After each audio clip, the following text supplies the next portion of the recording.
Pete and Jonas, you're very welcome to Ireland. Thank you. It's great to be here. I remember when Monsters Inc. came out first. I loved it, but then recently I became a father, and I watched it again through a father's eyes, and a completely different take on the film. Is that something that you're always after? That as people change, you're going to have a different take on the film? Because I'm sure, like, if a girl watches this now, she's just going to have a different take on it as she gets older, I suppose. Yeah, I think it's a byproduct of the way we work, because obviously as a filmmaker, I'm trying to talk about things that are relevant and emotional to me, which is why those elements come up. But then as we work with a very collaborative group of amazingly talented people, you want to make sure that even from different walks of life, the film still speaks to them. We have a bunch of story artists who worked on the film who are, young, they're in their 20s, and hopefully the film has something to say to them and that they contribute to the film. So it does, hopefully works on a lot of different levels. Pixar seem to have no problem with, for want of a better word, bumming out audiences from time to time with like really sad moments. When Somebody Loved Me from Toy Story 2, the last shot of Monsters Inc., and of course that montage from Up. Do you believe that children are just emotionally mature enough to take this on board, or are you just going to leave it for the awkward questions for the parents afterwards?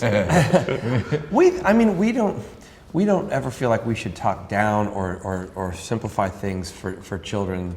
We love children. We know kids are going to see these films, at least we hope they do. And we feel as storytellers that you need a certain amount of emotion and truth, to make a story worthy of being told. And so those moments are something we're proud of. And we think about films we grew up on, Bambi, or Dumbo, that have moments of real emotional depth and stakes. Some arguably too much for kids, right? But I see, to the point of your first question, I see Bambi very differently now as an adult than I did when I was a kid. When I was a kid, I saw it as fun thumper and on the ice and so forth, and now I see it as a more sophisticated story. And we hope our movies kind of age with you as well. And I think you need that emotion in those moments, some of them are sad, to make that happen. Well, it's like in Inside Out. Do you think that the sad stuff resonates more? You'll remember it strongly. Well, yeah, I think one of the things we found in doing the research was that you're more likely to remember something if it's tied to a strong emotional reaction. So if you're angry or fearful or whatever emotion, it will stick more permanently in your head. And I mean, we've sort of known that on an intuitive level ever since we've made films, because that's what we're after as well. I don't mean to say that it's sad. It's a sad movie, but it's quite funny as well. Yeah. Why a girl? Did you bounce around ideas? We might go for a boy, but you decided on a girl. Why a girl? Yeah, we talked about should it be a boy. I mean, it was based kind of on an observation of my daughter, who was about 11 at the time when we started. As she was growing up, she was changing quite a bit. And then we talked to some psychologists who said, actually there's no one more socially in tune and aware than an 11 to 17-year-old girl. Right. So we thought, all right, well, we're keeping it with a girl. Yeah, the research lined up with our observations. I have two small girls we were making. It just felt, as parents, that was the right arena,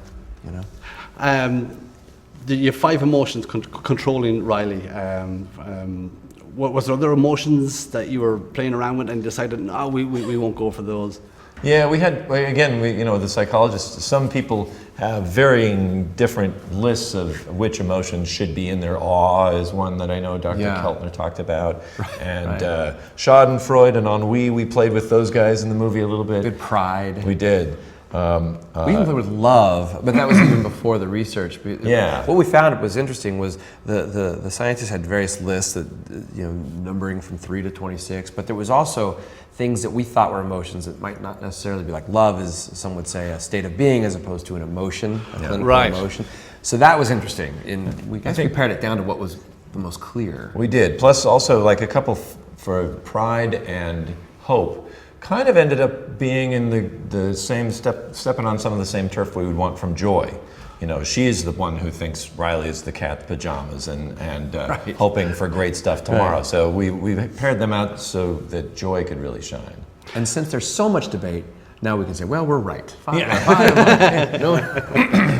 You had to visualize what memories might look like in the mind, and you went for coloured balls rolling around the mind. Or was that always what you were going to go from the start? Or? No, we actually started with jars. Yeah, right? Ronnie had that Del idea. Carmen, he drew them as jars, these jars, almost like mason jars with like fireflies in them or something. Yeah. All right. Always something you could look inside. Yeah, which is funny because Tom Moore in Song of the Sea. In Song of the Sea, he ended yes. up visualizing them that way. That's right. Which we, of course, I don't think knew about at all. No, we It hadn't didn't seen it even yet. exist.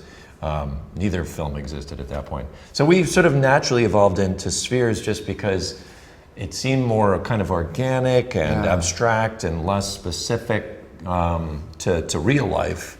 And yet, really, what we needed for the film. It's almost like a little crystal ball or a snow globe or something. And I don't know, just it was on feel. It just felt right to us. Speaking of Tom Moore, are there other animators outside the US that you greatly admire? I always think that yourself and Studio Ghibli are like the Beatles and the Beach Boys. You seem to be. I'm going to top them for emotion next time, and you know you're battling with each other there.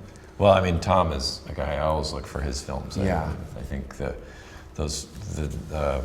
Song of the Sea, excuse me, as well as Secret of Kells are beautifully, wonderfully made and very unique. And that's the thing that I love about his films and Miyazaki films. You feel the stamp of a person going a different direction. They're not trying desperately to fit into, oh, this is what it takes to make an animated film. This is kind of what, you know, people expect. They're going their own path and speaking about truth, things that they've observed in real life.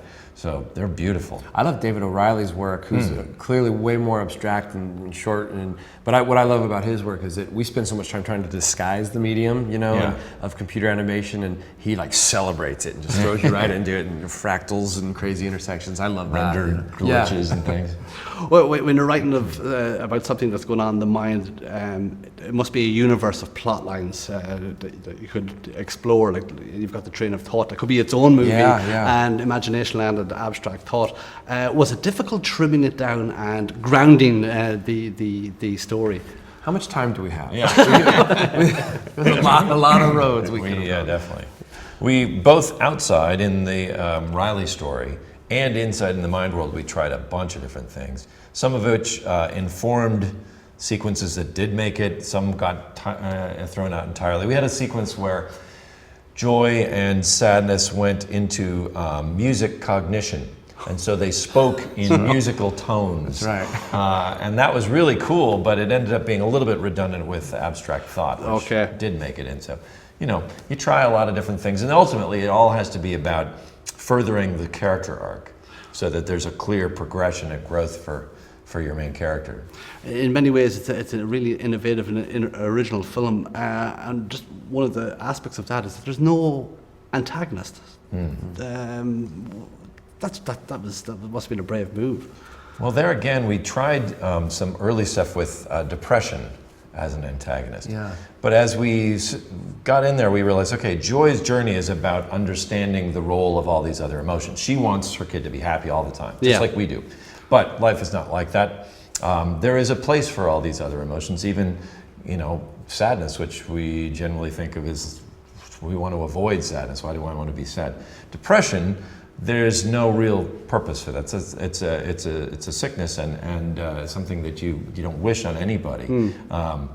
So we ended up saying, okay, for really Joy's arc to work, the antagonist should actually be her.